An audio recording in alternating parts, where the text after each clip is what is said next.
Welcome to the Fibromyalgia podcast. I'm Tami Stacklehouse, fibromyalgia coach, author, and founder of the International Fibromyalgia Coaching Institute. The goal of this podcast is to empower you with access to the dream team of experts and coaches I've discovered are key to living the fibro life you love. From the comfort of your own home, and maybe even your pajamas, I'll help you take back control of your life and health. To help out with fibro fog, I always include full show notes and additional resources at fibromyalgiapodcast.com.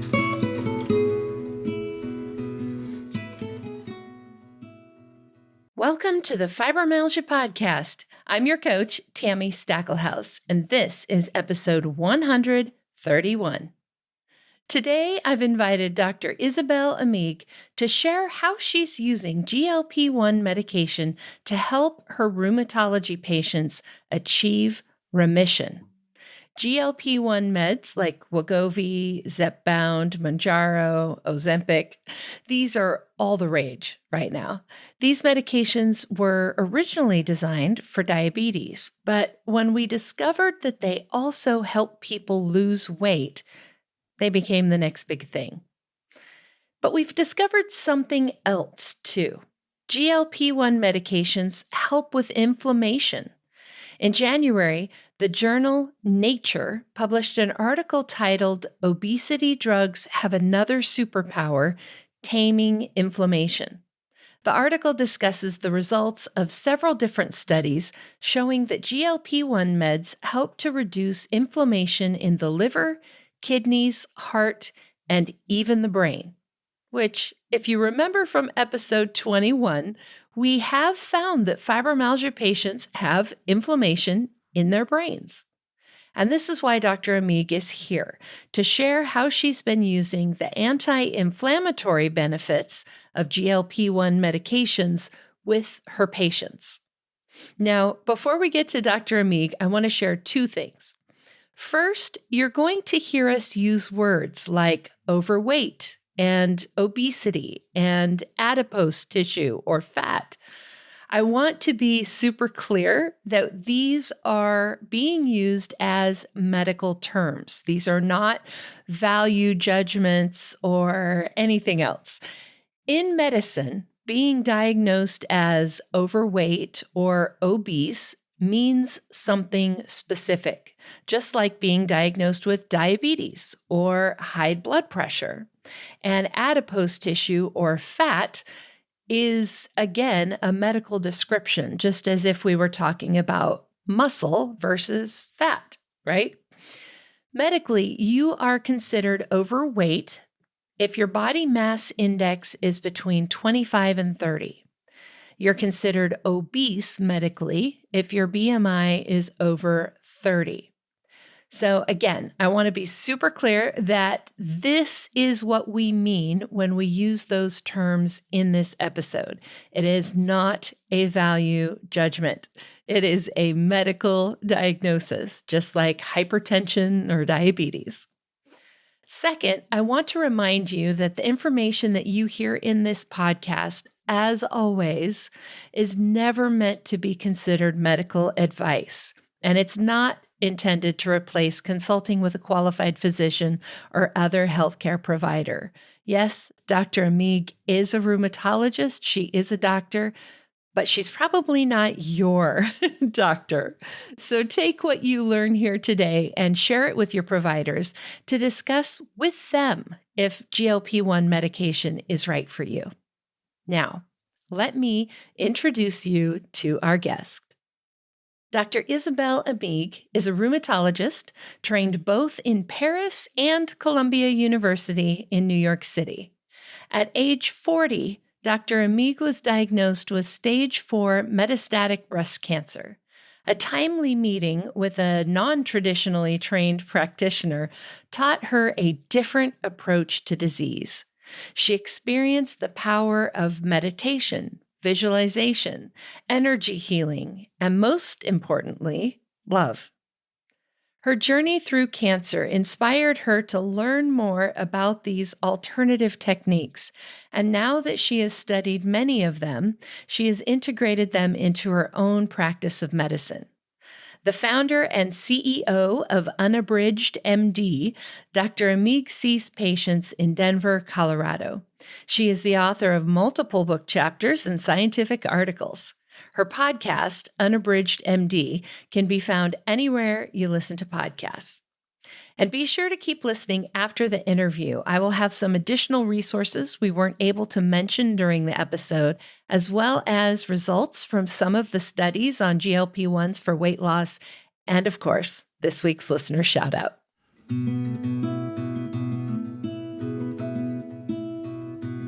All right, welcome, Dr. Amigues. I'm so excited to have you here and to talk about this topic. How fun is that we found some new ways to combat inflammation. So thank you for being here. Thank you so much for having me. It's always such a pleasure. Thank you. I would love to start with, just for the people who might not be familiar, it seems like these meds are all the rage, but for people who aren't familiar, tell us a little bit about the GLP-1 medications, what they are, what they do. Yeah, they are really an incredible new class of medication, which we think are going to revolutionize health in America, since about 2/3 of the population in the US is either overweight or obese. And we know that's pro-inflammatory. We know that it causes diabetes. We know that it causes cardiovascular disease. We know that it causes kidney disease, cancer, and so on. And so GLP-1 agonists were discovered a while ago now, and it's been more than 5 years. We use them for diabetes patients. And when you have diabetes, basically your insulin is just not working. Either you have diabetes type 1 and basically you don't make insulin, and so you cannot control your glucose the way you're supposed to control it.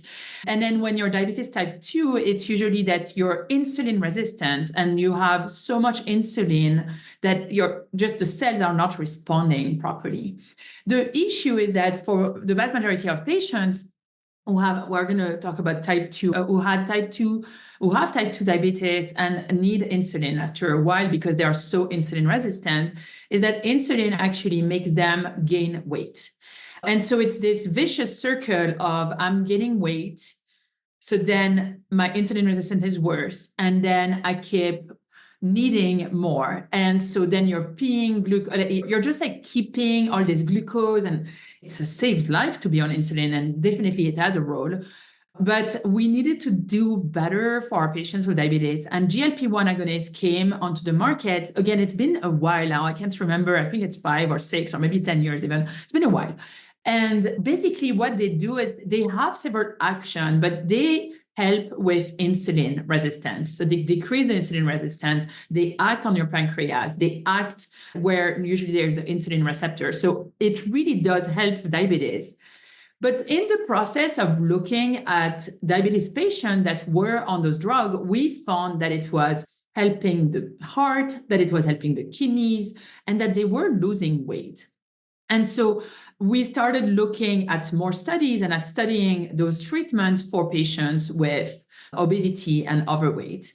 And what we found is that it acts both on the brain as well. It acts on several issues, but for weight loss, which is, I think it's fascinating, right? It acts on the brain by giving this sensation of satiety, so you don't feel the want to eat. And if you've been someone that's been hungry a lot, you know that feeling is very uncomfortable, and so you want to eat, and you're trying to stop that feeling, right? So it acts there, and it also acts on the gut and the stomach by delaying the progression of food, and by also distending the guts, so that you're going to also feel as if you have eaten a lot. And so here you are taking this drug that's acting on two completely very different axes. And because of that, it's extremely powerful. What's interesting is that the dose for weight loss is actually much more, or more at least, than the dose for diabetes. And I think that's actually cool to know, so that you realize that it's almost like for loss of weight, we needed to do more. We needed to give more of GLP-1 agonist. So that's the big picture. It does many other things. When I first heard about it, I was just like, it was from a nephrologist, a kidney doctor. And kidney doctor, they do a lot of dialysis when the kidneys are failed. So once your kidneys have failed, and the main cause in the US is diabetes, one of the main causes. I think it's hypertension and diabetes are the main cause. And hypertension and diabetes are mostly due to overweight and obesity. So here you are finally able to decrease the weight of your patient, and it protects the kidney to a point that's really, I remember him saying, this is changing America as we know it. Like in 10 years, people will not need dialysis the way they need it now. That's powerful. Yes, it is. How exciting. And I know you listening, you probably heard the weight loss part. That's really difficult for people with fibromyalgia for lots of reasons, but we're going to put that on hold for just a little longer. And I would love to talk about how this helps with inflammation, because that was really the thing that when I saw your little video on Instagram that really made my ears perk up, helped with inflammation in the heart, the liver, the kidneys, and the brain. And we know that with fibromyalgia, there is inflammation in the brain, and that's a tough one to work with, right? Yeah. Yeah. This was so cool for me to read. We know so I'm a rheumatologist. I take care of patients with inflammation. If we have to explain what rheumatology is, it's really like inflammatory process that cause issues with all of your organs, right? And the joint being the first one, but it can be the skin, it can be the heart, it can be the lungs, it can be the liver, and like all of it. And we know that adipose tissue, so that's the fat cell, is pro-inflammatory. That like it's super well researched. We know that it's linked to rheumatoid arthritis, which is an inflammatory arthritis, the main one, and it can destroy your joint, but it can also do a lot of other things in your system. We also know that adipose tissue is pro-inflammatory and can cause psoriatic arthritis. Same thing, it's an inflammatory arthritis, usually associated with psoriasis. And in my clinical practice, it is true that the patients who have psoriatic arthritis are definitely overweight. Like the vast majority of them are overweight or obese. And so to me, I was like, I had started using those drugs very early on because I would almost get full remission for my patients, and especially for psoriatic arthritis. So almost get full remission, but not quite. And so when they came onto the market, I was like, okay, could we potentially help losing weight, this patient, and by losing weight, could they potentially get better because they are losing their adipose, like some of the adipose tissue? And I remember this patient comes back 3 months later, and I had tried a lot of things for her. Like we had tried a lot. And here she is and saying, like, I've lost 30 pounds, but that's not what I'm the most excited about. I'm so excited. I have no more joint pain, no more swelling. I feel like I'm in remission. And that was the first patient. And then I started every single patient that was overweight, I would send them to our metabolic clinic. And then now I'm doing it myself because I was like, you need to start them on medication. You need to start them on medication. You need to start them on those medication. And I think so for me, until recently, I thought, okay, the GLP-1 agonists are decreasing the adipose tissue because they are helping you lose weight. On average, I think it's 30 pounds or something like that. It's a lot. It's 30% to 50% of your weight or something like that. No, I'm making this up. I can't remember the number, but it's very impressive. And I was like, okay, that's the reason, right? And here is this article in Nature that's actually, it's not one article. It's basically talking about all of those different articles and all of those different studies that are looking at an effect of the GLP-1 agonist on inflammation by itself. Meaning that we're not talking about GLP-1 agonists decreasing the weight and the adipose tissue, and because of that decreasing also the inflammation. We are talking that the GLP-1 agonists potentially decrease the inflammation by themselves. Yes, I saw that, and I saw that they started seeing the anti-inflammatory effect before people started losing weight, which was part of what clued them in. Exactly, and that is fascinating because what it means then is that there's a link between inflammation and weight and adipose tissue that we don't yet know. It is the inflammation caused by the adipose tissue, is the adipose tissue this vicious circle going on. Definitely something that we need to keep on our radar, because I think we're going to learn a lot from this, a lot. That's really interesting. So right now, I think they are looking at Alzheimer. They are looking at Parkinson. They are looking at cardiovascular disease. And very soon, it's not being done yet, they're going to look at psoriatic arthritis. They're going to look at rheumatoid arthritis. They're going to look at gout and things like that. And I'm not someone that throws medication at people. That's not the job. But I think that when you have something like that, you have to be very open and very excited at what it potentially can do, while also being safe and making sure. But I think that's something that I'm really excited about to read in the future is, can those drugs actually help our inflammatory conditions? And we may not use them per se. Maybe what we'll do is that we'll create, like there will be a new pathway that comes from those studies. And so I think that is exciting. I think that this is really changing medicine as we know it. And like our population is aging, and a lot of the complication is due to inflammation. We know that cancer is an inflammatory process. We know that hypertension, cardiovascular disease, renal disease, like, those are all inflammation. And I don't think that I'm saying this because I'm biased. There is data. Yes. It is really exciting. And I think a lot of people got excited when they saw the weight loss numbers, which, by the way, I will include in the end of this because I'll look up those numbers when we're done and put those in the wrap up. But the weight loss part is exciting, particularly for people who have had trouble losing weight. But I also love that this is now being used by you and probably other people too, to get over maybe that last hump. You get to a plateau, you have tried everything, you've gotten as far as you can get, you feel better, but you're not all the way there yet. And that this is potentially something that can help get you that last little bit to remission. Yeah, I talked to someone recently and said, it's the first time in my life I'm not thinking of my weight. And I was like, wow, that is such a powerful statement.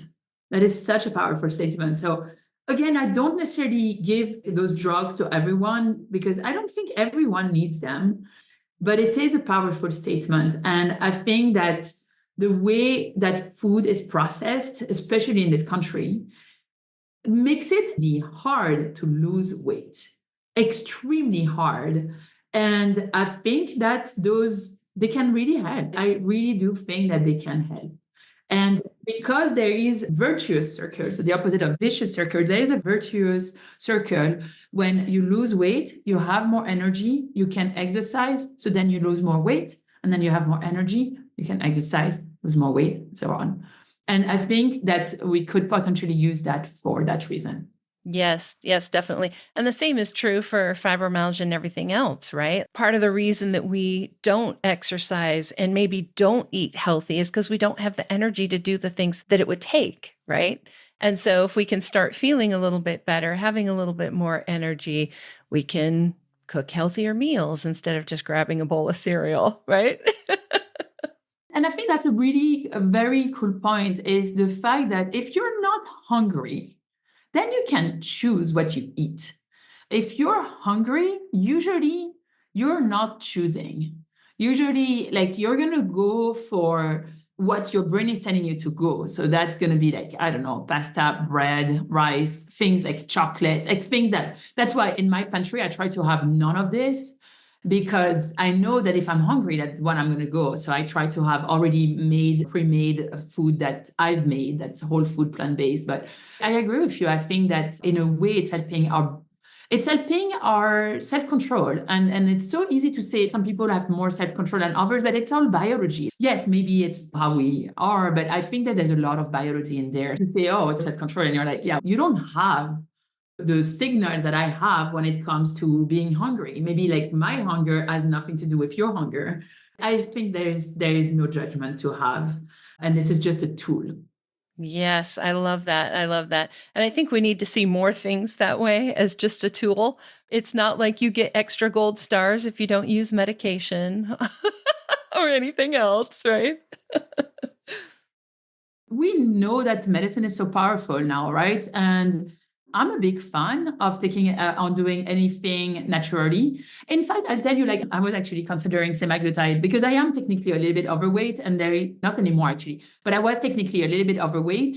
You see this injection and you're like, oh, that's so cool. It's anti-inflammatory. And I know that overweight is associated with more risk of breast cancer. And because of my story with breast cancer, I was like, ooh, maybe I should do that. And then I get this for free. And I was like, ooh, will I use that? And I remember just thinking, you know what? I'm just going to keep it there. But what I'm going to do is that it's going to give me the energy, like the wanting to do everything else in my power to lose this weight and see if I need it. If I need it, I will take it. But I'm going to also try everything that's in my power until I need it. And I was giving myself permission to use it. Like literally, it was like, I'm giving myself permission to use this. It's fine. However, in the between, can I eat better? Can I exercise better? And so on. And it's funny, like it actually, I lost 5 pounds and now my BMI is exactly perfect. That's awesome. It's really funny. It's perfect. Meaning I guess right under 25. And I'm like, yes. but it's really funny. It's just, why not use what's available to you? Sure. Try everything else in your power. And then give yourself the grace of getting help if needed. And I'm telling you, honestly, I would absolutely have taken it if I had not seen a shift in my weight and after doing like all this exercise and all the diet and this. So yeah, my little story. I love that. I love that. Is there anybody that these meds would not be good for? You do not need it if you have a perfect BMI. That is the bottom line. You do not need it if you have a perfect BMI. And then the second is, I think, people who have thyroid issues. So there is like specifically some thyroid disorders that are included in some different type of endocrinologic issues. Those are like the main one. And then there are some patients where it's not going to work because they just don't have insulin resistance. So that won't work. So those patients, you wouldn't use it. And then finally, if you already have gastroparesis, I would not recommend that. So gastroparesis is when gastro is gastric, so that's the stomach. Paresis is just almost when you're feeling of paralysis. So it's just slowdown of the stomach. So it's when you have a slowdown of your stomach, gastroparesis. And so usually you're feeling already nauseous after you eat, and everything is slowing down. So you do not want to do that if you have that as well. No, like the new one. There's, of course, it's very individual and you have to check the benefits versus the risk on everyone as well. Yeah. Mm-hmm. Now, I've also heard a lot of horror stories, right? There's always the people who react badly to medications. Pick a medication, there's somebody who's reacted badly, right? So what would you say to people who think this might be helpful for me, but I don't know, with all the scary stories that I've heard? I think it's worth talking to someone that knows what they're doing. It's really funny, right? There was this first, oh, look at this. This is the miraculous drug. And it's, no, look at that. It's bad. Reminding me of the vaccine, like COVID vaccine. Oh, look at this miraculous drug. No, bad. And you're like, no, the truth is in the middle. The truth is that overall, the COVID vaccine has saved millions of lives. There is no question about that it's allowed us to have a normal life. But that there are some patients where definitely it has done some side effect and it has caused side effect. There has been death due to the COVID vaccine. So the thing is that in the middle, not everyone can have COVID vaccine. Not everyone can have those medication. And so if it is something that's recommended by your physician, and if you talk with your physician and if the physician thinks that it's something that really could help, it's not like you're going to get it and you're going to be sent and then never seen again. You're supposed to follow up with your physician when you're starting a medication like that. And so I cannot say, oh, yeah, absolutely not. You should absolutely be fine, like no problem with the drug. No, like any drug, there are side effects. And like any drug, you want to make sure that everything is fine and you're the right patient to take this. But I think on the other spectrum, having someone that has had a complication deter you from taking a medication is not right, because you're taking the law of one number. You're not looking at the big picture, which is you don't know the story of this patient. Maybe she had gastroparesis to begin with, and we just didn't know that this would happen. And so I think, remember, diabetes is the first cause of gastroparesis. So since the vast majority of patients who are on those drugs have diabetes, is it the diabetes or is it the drug, right? Or is it just a combination of both? And so I think the horror stories have to be put in context. In medicine, that's our job. We know how to do this. So that's why we can talk about the benefit and the risk. I think in the public, in the great public, it's really hard because you're listening to a horror story and you're wondering, is this going to happen to me? I would recommend not to look at this and to talk. And I don't think that being your own physician helps in general. I think you want to work with your physician and you want to make sure that you have the power and understanding of everything that they're teaching you. But I don't think you should do that on your own without them, because we're trained for such a long time for that exact reason, so that we know what is what.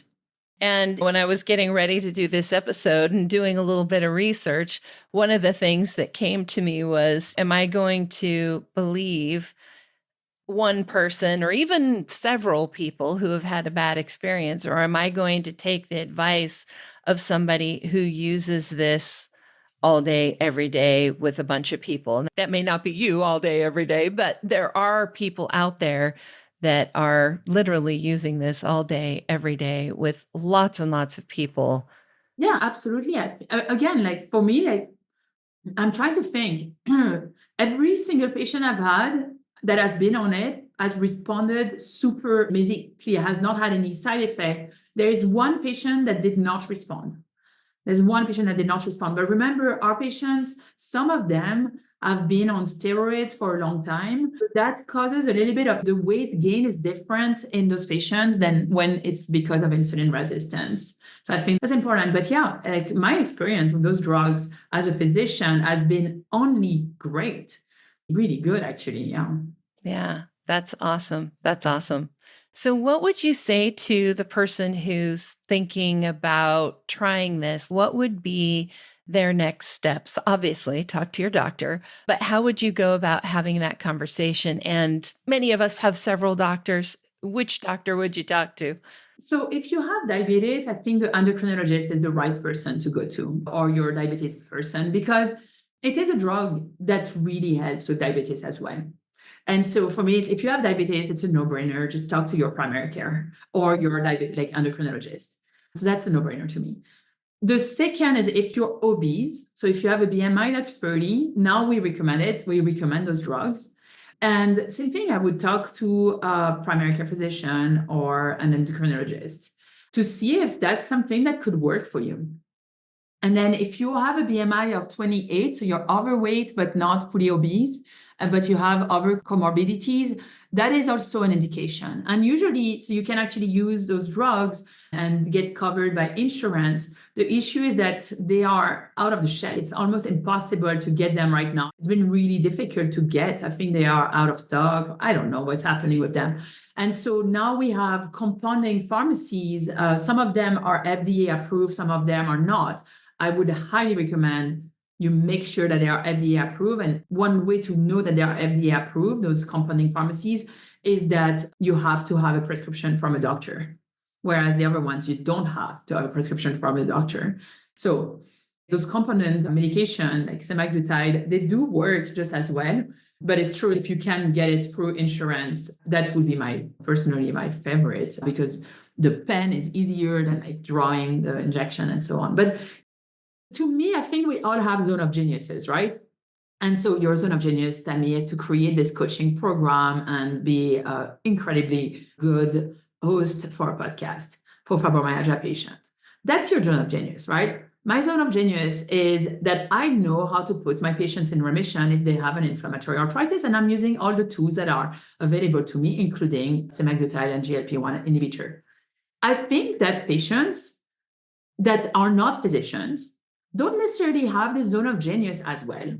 It's totally fine if you do, that's great. And I love medicine. I highly recommend you go and learn medicine. But I would not ask a physician to fix my plumbery. And I think on the other hand, if you're a plumber, that's your zone of genius, but you're not going to necessarily know how to deal with medicine. And so it's not one is better than the other. I am useless if a pipe bursts here. And it's a bad thing that happens, like if it happens, but I can help someone get into remission. Right. It's just not helping if a pipe is bursting. And I think Dr. Google, even for a pipe that's bursting, it's just not going to be as great as a plumber. And I think that that's the same when it comes to medicine. That's great for you that you can learn and absolutely learn. I think that empowers. It's a mistake to think that you have all of the information. And one of the things that you may realize that physicians are not all knowing. They don't know it all. A good physician is someone that knows when they do not know. And that's very open. Otherwise, you'll be stuck. And then when something would happen, like a new medication, you'll be like, no, I'm only going to use what I'm used to, and I'm not going to use the new stuff, right? So yeah, I don't know. I went far away with this. I love that. I love that. And that is so true. They know when they don't know and know when to pass you off to somebody else, right? When they get outside their expertise and their experience to help you get the help that you need. I 100% agree. Awesome. Thank you so much for coming and sharing about all of this. I know there's a lot of hype out there and a lot of focus on weight loss and a little bit on diabetes, but nobody's been talking about this inflammation piece, which for those of us who have more inflammatory conditions, obviously is a big deal. So thank you so much for coming. So much for having me. Yes. Yeah. Awesome. Everybody, if you want to hang on a little bit, I will have a little wrap up for you. Some of these meds have patient assistance programs, coupons, things like that. I'll have a bunch of extra information for you in just a minute.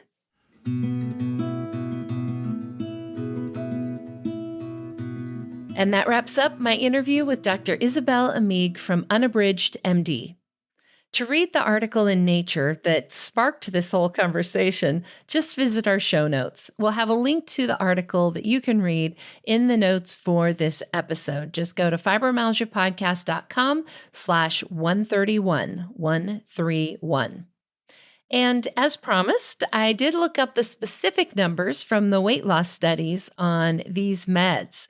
In a 72-week study with Zepbound on patients without diabetes, their average weight loss across the various doses ranged from 15 to 21%, or 34 to 48 pounds.